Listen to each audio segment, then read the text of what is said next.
Ось наш танчик стоїть, який нам сраки прикривав. А свина собака його підбила. На жаль.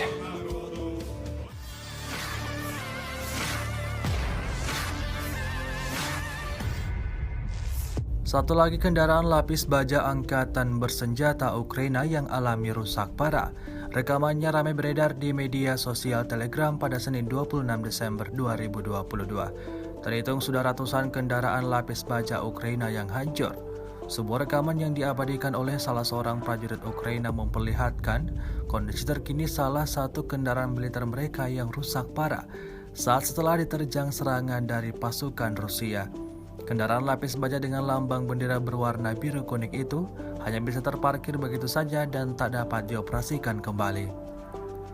Hari ke-306 Rusia melaporkan 352 pesawat Ukraina, 192 helikopter, dan 2.724 kendaraan udara tak berawak serta 399 sistem rudal anti pesawat dieliminir sejak awal operasi khusus. Sementara itu dari kubu Kiev, Kementerian Pertahanan Ukraina melaporkan 620 tentara Rusia dieliminir dalam 24 jam terakhir.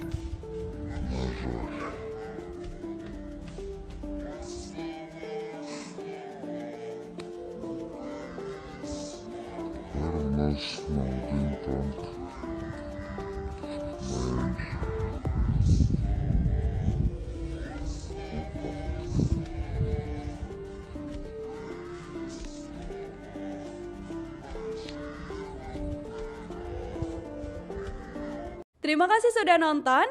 Jangan lupa like, subscribe, dan share ya.